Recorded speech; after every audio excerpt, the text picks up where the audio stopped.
নমস্কার বন্ধুরা, তপতির ঘরকন্যা নতুন একটি ব্লগে আপনাদের সকলকে স্বাগত জানাই। আপনারা কেমন আছেন? আশা করছি ভালোই আছেন। আমিও ভালো আছি। আজকে আমি জিভে জল আসা একটা রেসিপি আপনাদের সঙ্গে শেয়ার করতে চলেছি। আপনারা ভিডিওটি স্কিপ না করে প্রথম থেকে শেষ পর্যন্ত দেখতে থাকুন।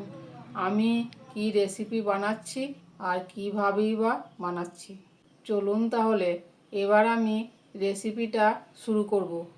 দেখুন বন্ধুরা, আপনাদের আমি দেখিয়ে দিচ্ছি টক ঝাল মিষ্টি আমড়ার আচার বানানোর জন্য এখানে আমি 1.5 কেজি আমড়া নিয়েছি, আর নিয়ে কিন্তু ছাড়িয়ে পরিষ্কার করেও নিয়েছি। সব কি কি উপকরণ নিয়েছি আমি দেখিয়ে দিচ্ছি আপনাদের। যখন আমি দেব সব একে একে বলে বলে দেব যে আমি কি নিয়েছি আর কতটা পরিমাণ নিয়েছি। আপনারা ভিডিওটি প্রথম থেকে শেষ পর্যন্ত দেখতে থাকুন। গ্যাসে কড়াই বসিয়ে দিয়েছি, গ্যাস কিন্তু জ্বালিয়েও দিয়েছি। এবার সর্ষের তেল দিয়ে দেব। এখানে আমি 4 থেকে 5 চামচ সর্ষের তেল দিয়েছি। তেল গরম হয়েও গেছে। হাফ চামচের মতো হিং দিয়ে দিচ্ছি। হিংটা দিলে যে কোনো আচার অনেকদিন থাকবে, নষ্ট হয়ে যাবে না তাড়াতাড়ি। আর 2টো তেজপাতা ফোড়নে দিয়ে দিচ্ছি, 2টো শুকনো লঙ্কা ছিঁড়ে দিয়ে দিচ্ছি, আর হাফ চামচের মতো পাঁচ ফোড়নও দিয়ে দিচ্ছি। যেই ফোড়নগুলি আমি একটু নাড়াচাড়া করে ভেজে নিচ্ছি। 1 মিনিটের মতো এইভাবে কিন্তু নাড়াচাড়া করে ভেজেও নিয়েছি। ফোড়নটা থেকে ভালোই গন্ধ এসেছে ভাজা ভাজা। এবার কেটে ধুয়ে পরিষ্কার করে রাখা আমড়া দিয়ে দিচ্ছি। এই আমড়াগুলো কিন্তু একদম কচি। এখন কিন্তু এই আমড়ার চাটনি বা আচার খেতে খুবই ভালো লাগে। সব আমড়াগুলি আমি দিয়ে দিয়েছি। এবার ভালো করে নাড়াচাড়া করে মিশিয়ে নিচ্ছি।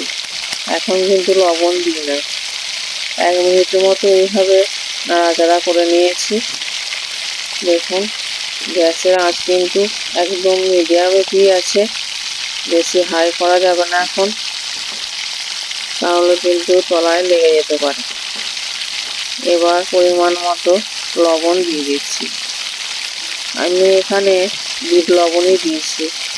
2 থেকে আড়াই চামচের মতো লবণ দিয়েছি, আর হাফ চামচের মতো গুঁড়ো লঙ্কা দিয়েছি, 1 চামচের মতো হলুদ গুঁড়ো দিয়েছি। এবার আবার এই সব দিয়ে একসঙ্গে ভালো করে নাড়াচাড়া করে কষিয়ে নিচ্ছি। যত এইভাবে নাড়াচাড়া করে কষানো হবে তত কিন্তু এই আমড়াগুলি নরম হতে থাকবে। জল কিন্তু দেওয়া যাবে না। জল দিলে চাটনি বলুন আর আচারই বলুন তাড়াতাড়ি নষ্ট হয়ে যাবে। গ্যাসের আঁচ মিডিয়াম রেখে এইভাবেই বেশ কিছুক্ষণ নাড়াচাড়া করেও নিয়েছি। দেখুন, এবার ঢাকা দিয়ে কষিয়ে নিচ্ছি। ঢাকা খুলে আপনাদের দেখাচ্ছি। দেখুন কতটা জল বেরিয়েছে এই আমড়া থেকে। জল দেয়া যাবে না, এই আমড়াতেই যা জল বেরোবে তাতেই কিন্তু সিদ্ধ করে নিতে হবে। দেখুন, আপনাদের দেখিয়ে দিচ্ছি আমড়াটা কত নরম হয়ে গেছে। মিনিট 2 মতো ঢাকা দেওয়া ছিল, তাতেই নরম হয়ে গেছে আর জলও বেরিয়ে গেছে। আমরা অর্ধেক সিদ্ধ হয়েই গেছে। আবারও আমি এইভাবে নাড়াচাড়া করে নিচ্ছি। মিনিট 2 নাড়াচাড়া করার পর এবার আমি এখানে 1 কেজির মতো গুড় নিয়েছি, সেটা দিয়ে দিচ্ছি। পুরোটাই দিয়ে দেবো। এখানে 1 কেজির মতোই আমার আমড়া ছিল, আর 1 কেজি গুঁড়ো দিয়েছি। গুঁড়োটা দেওয়ার পর ভালো করে নাড়াচাড়া করে নিচ্ছি। দেখুন, গুঁড়োটা কিন্তু গলে অনেকটা ঝোল পড়া হয়ে গেছে। এবার গ্যাসটা একটু বাড়িয়ে দিয়ে ঢাকা দিয়ে কিন্তু এটা ভালো করে ফুটিয়ে নিতে হবে। যত বেশিক্ষণ ধরে এটা ফুটবে তত কিন্তু আমড়াটা সিদ্ধ হয়ে যাবে, আর গুঁড়োটা অনেকটা কিন্তু মরে মোটা হয়ে যাবে, আঠালো আঠালো হয়ে যাবে।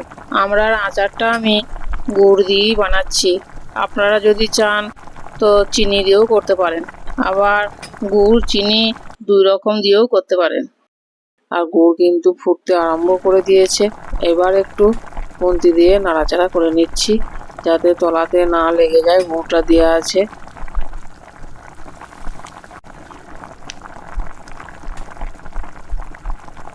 গুড়টা দেওয়ার পর যত ফোটাবেন ততই কিন্তু আচারের কালার পাল্টে যাবে। দেখুন আচার কিন্তু অনেকটাই মোটা হয়ে গেছে। এবার আবারও আমি খুন্তি দিয়ে নাড়াচাড়া করে নিচ্ছি। দেখুন আপনাদের আমি দেখাচ্ছি যে কতটা মোটা হয়েছে। দেখুন একদম জলের মতো ছিল, কিন্তু ফুটে মরে একদম হাফও হয়ে গেছে। এবার ঘরে বানানো ভাজা মশলা 2 চামচ দিয়ে দিচ্ছি। এই ভাজা মশলাটা দিলে আচারটা খেতে খুবই ভালো লাগে, দারুণ টেস্ট হবে। দিয়ে আবারও আমি নাড়াচাড়া করে মিশিয়ে নিচ্ছি। দেখুন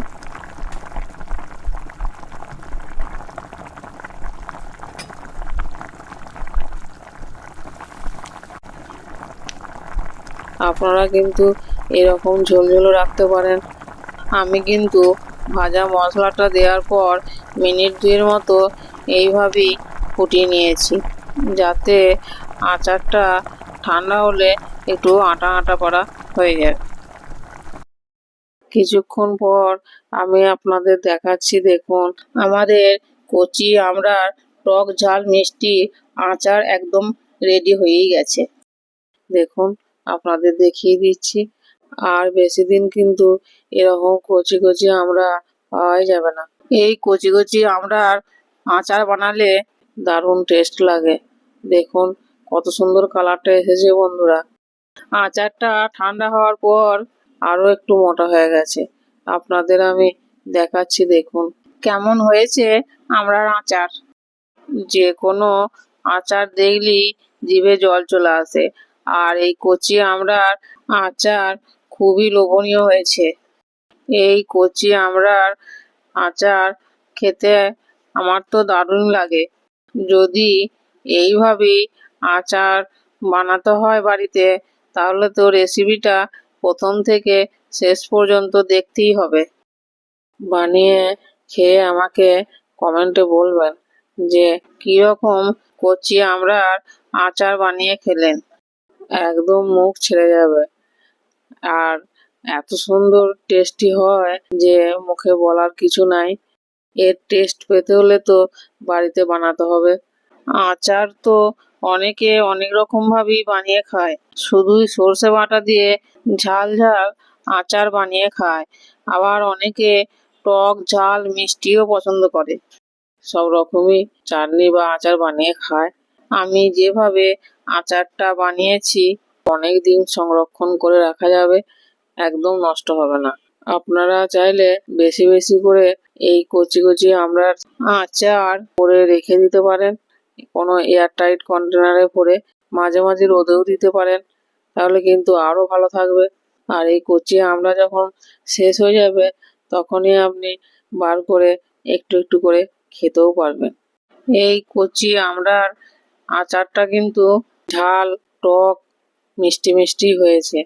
এখন তো আর বাড়িতেই কেউ আচার বা চাটনি বানিয়ে খায় না, বাজার থেকেই এখন সবই কিনতে পাওয়া যায়। কষ্ট করে আর বাড়িতে কেউই বানাতে চায় না। আর একবার যদি বানান তো অনেক দিন খেতেও পারবেন, যা টেস্ট হবে আর মুখে লেগেও থাকবে। গ্রামের মানুষরা যদিও এইসব আচার বানিয়ে খায়, কিন্তু শহরের মানুষরা তো এই ধারে পাশেই যায় না। আর একবার যদি বানান তো বারবারই বানাতে ইচ্ছে করবে। এখন তো বাজারে প্রচুর কচি কচি আমরা কিনতে পাওয়া যায়, এমন কিছু দামও নয়। আর আচারটা বানাতে বেশি কিছু লাগেও না, সব কিছুই আমাদের রান্নাঘরেতেই থাকে। তাই বলছি বন্ধুরা, আমার এই কচি আমড়ার আচারের রেসিপি আপনাদের যদি ভালো লাগে তাহলে তো অবশ্যই লাইক কমেন্ট শেয়ার সাবস্ক্রাইব করবেন। পাশে থাকা বেল বাটনটি প্রেস করতে ভুলবেন না, যাতে আমি নিত্য নতুন ভিডিও দিলে সবার আগে আপনাদের কাছে পৌঁছে যায়। ফেসবুক থেকে দেখলে ফেসবুক পেজটি ফলো করবেন। আজ এই পর্যন্তই, আবার দেখা হবে অন্য কোনো ব্লগে অন্য কোনো রেসিপি নিয়ে। ততক্ষণ সকলে সুস্থ থাকবেন, সাবধানে থাকবেন। ধন্যবাদ সকলকে ভিডিওটি প্রথম থেকে শেষ পর্যন্ত দেখার জন্য।